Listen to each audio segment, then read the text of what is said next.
Alright, so today I want to introduce you to what I consider to be 5 of the most underrated genes in ball pythons. And when it comes to underrated genes, you can actually ask a whole bunch of different ball python breeders what they think is the most underrated, and you get a whole variety of different answers. And I think it really comes down to what is your definition of an underrated gene in ball pythons. So for example, a lot of people will say that they think the ghost is an underrated gene, but if you actually go over to morphmarket.com and look at the sheer number of visual ghosts that have been produced and listed over on Morph Market, there's been over 7,000 ghosts that have been listed over on Morph Market. And if you actually look at the ghost by itself, I would consider the ghost to be maybe one of the most undervalued genes in ball pythons, especially the orange ghost. I've seen some orange ghosts and orange ghost combinations, and it seems like with the ghosts, they're about a third or maybe a half of the price that they actually should be. It's especially for a recessive gene, it's really undervalued. But when it comes to underrated genes, what I consider to be an underrated gene is a gene that people have been sleeping on, one that I can actually see some potential in that gene. And if you actually go over to morphmarket.com, not a lot's been done with that gene. And these genes have been around for quite a long time, long enough for people to jump on board and work this gene into a lot of combinations. And it seems like they're almost like hidden gems within the ball python industry that I think are completely underrated. If people really knew the true potential of some of these genes, I think a lot more people would jump on board. So today I want to jump over the internet and I want to show you 5 underrated genes in ball pythons. Alright, so I want to jump over here on morphmarket.com and I want to start with this snake right here. This is what I consider to be pretty much the #1 most underrated gene in all of ball pythons, and that is the tri-stripe. So if you actually come over here at morphmarket.com and look at the number of tri-stripes that have been produced over here, there's only been 155 visual tri-stripes that have been listed over here on morphmarket. So it's actually a recessive gene where you need 2 copies of the gene for visual. As a matter of fact, if you look at just the visuals over here on Morph Market and you sort by price and look at the least expensive tri-stripes, you'll actually find that a lot of them are actually listed as hets. It gets a little bit confusing because people are posting het tri-stripes in the visual section of the genes over here on Morph Market. So technically there's only been just a little over 100 tri-stripes that have been posted over here, which is pretty amazing for a website that contains like almost 250,000 ball pythons, which is pretty amazing. This is an incredibly small fraction of people are actually working with the tri-stripe. And if you actually look at some of the combinations with the tri-stripe, I'd say probably 95% of all of them only contain 2 genes with a tri-stripe and 1 other gene. So if you actually look at multiple gene tri-stripes, there's only been a handful of them over here, which I find it pretty fascinating. There's not a lot of people working with tri-stripe. And one of my favorite tri-stripe combinations is working tri-stripe into albino. Take a look at what it does to the albino. Pretty amazing. It really brings in these really strong stripes right down the top of the snake. And it's kind of interesting, if you look at this, you would think that the tri-stripe would also work good with really visually dominant genes other than albino. So for example, you could probably work it into like banana or coral glow and get a similar effect to this, which I think would be, you know, this is so untapped. It's like it's one of the most underrated genes that a lot of people just aren't working on, which is pretty crazy. As a matter of fact, if you actually come over here and you say, all right, I'm sold, I'm going to buy a tri-stripe, and you look at just the ones for sale, there's only 3 tri-stripes for sale over here on Morph Market. It's like people are just absolutely sleeping on the tri-stripe, which is pretty crazy. So here's another one that I think is really underrated, and that is the monarch. And the monarch is a pretty interesting gene. I'd say probably the closest thing that looks to a monarch is the ultramel. And I think a lot of people look at the price of the monarch compared to the ultramel, and a lot of people are jumping over to the ultramel. But the monarch is, let me tell you, it's a completely untapped gene as far as what people have done with the monarch. I actually looked over here, there's only been 44 monarchs over here, which is pretty amazing. And And even with the Monarch, there's only 3 for sale, which is kind of crazy. And the Monarch is also a recessive gene, so you can actually buy into like the hats a lot cheaper than the visuals if you want to get into the Monarch.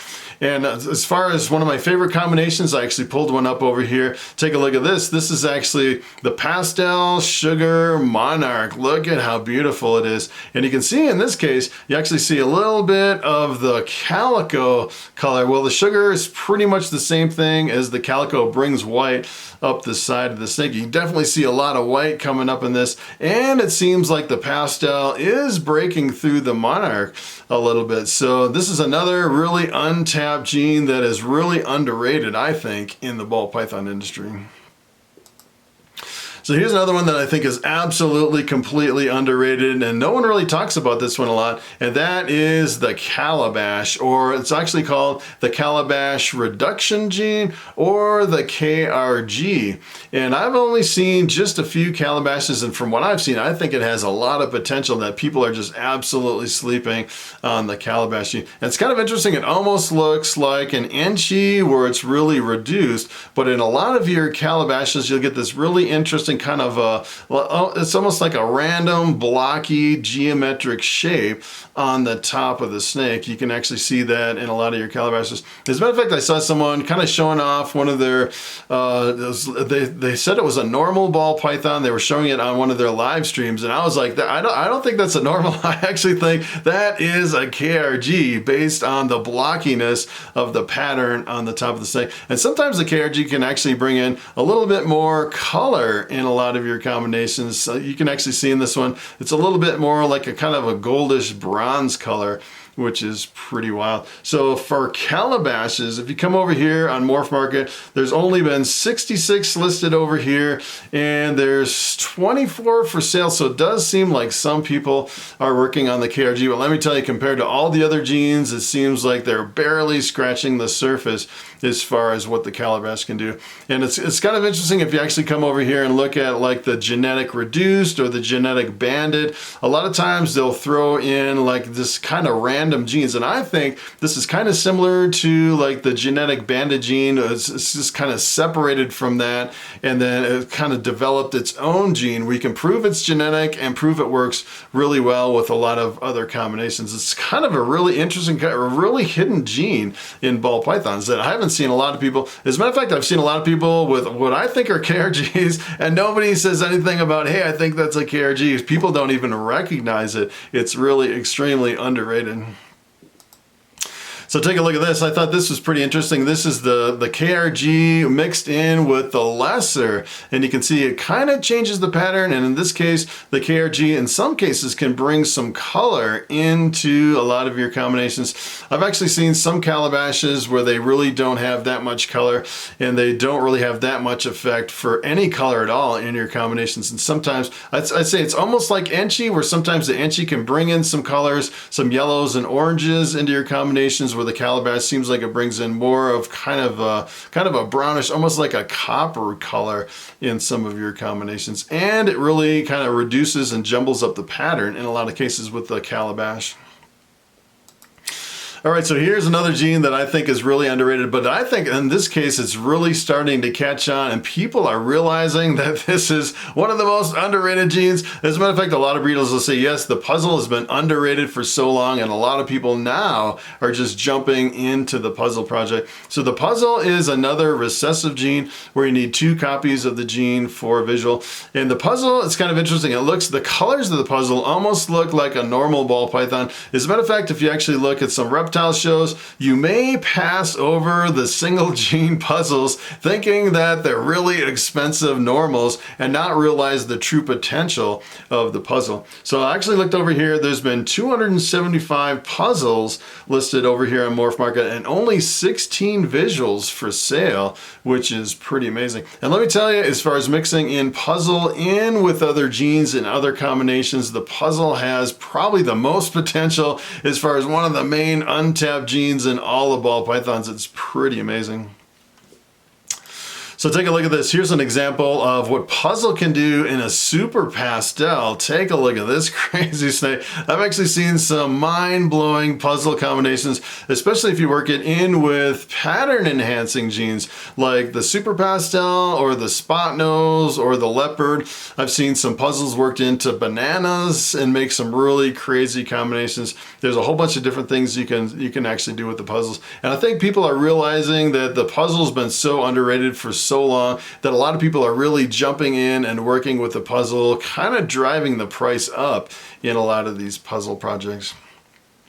All right, so here's the last underrated gene that I wanted to show you, and technically it's not a gene by itself, it's actually just a normal ball python. And when it comes to normals, I'd say the normal is pretty much overlooked as far as it's actually the #1 pet ball python, where actually people can buy it as a pet. But the other thing about the normal is a lot of people don't realize that you can really change the visual appearance of a lot of your combinations depending on what the normal looks like underneath the combination as far as just the wild type base that you're working with. So I've actually seen a lot of people, what they'll do is they'll find really super dark normals and then they'll work really dark genes on top of that normal, and they claim that they'll actually get super dark combinations because they're starting with a dark normal. And kind of on the flip side, I've actually seen people kind of search out and look for really super bright normals, like a really bright yellow normal, and they'll work it in with a lot of their bright combinations like their orange dreams, their pastels, their yellow bellies, their fires,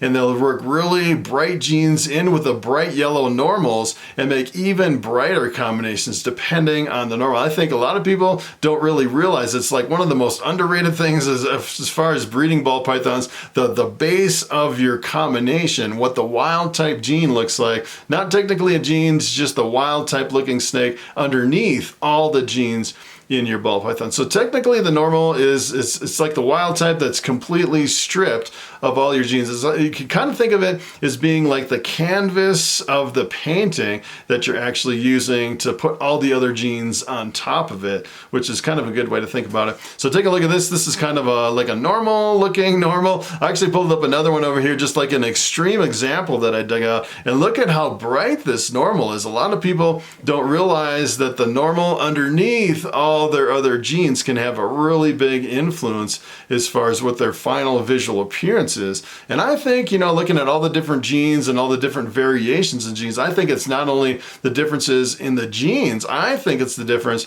in the base normal underneath all those genes. I've actually produced some here in my collection that are so dark they almost look like blackheads. As a matter of fact, I was showing off some of my normal hatchlings that I produced one year, and everyone was chiming in saying, "You sure that's a normal? That looks like a blackhead." And I've actually produced some, maybe not as bright as this, but I've produced some pretty bright normals that almost look like pastels, even though there wasn't any pastel in either of the parents. So sometimes you can actually work with the normals, totally underrated as far as breeding ball pythons. A lot of people aren't looking at the base normal that they're working with. All right, so it is time for the question of the day.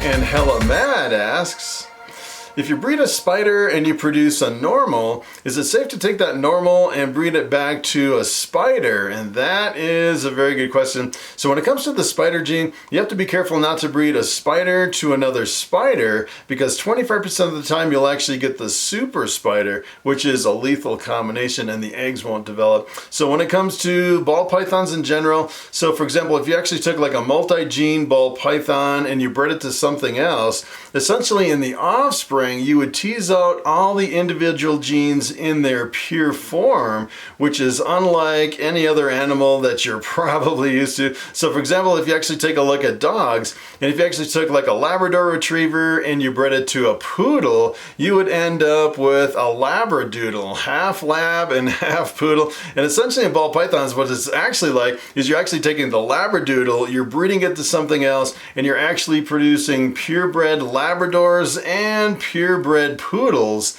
out of that combination, which is not really like any other animal that I've seen. And that's really one of the advantages of breeding ball pythons. And as far as kind of bleeding over from one gene to the other, I've never really seen where if you actually take a ball python, you breed it to something else, where you can actually get like a normal with a little bit of spider in it, or like a pastel with some other gene, kind of halfway, like, you know, half of one gene and half of the other. As far as I've seen, for every single ball python that has ever been produced, they've always been the pure genes that are associated with that specific snake, which is definitely the power of ball pythons, pretty much the advantage that they have over all other animals as far as breeding that type of animal, which is pretty amazing.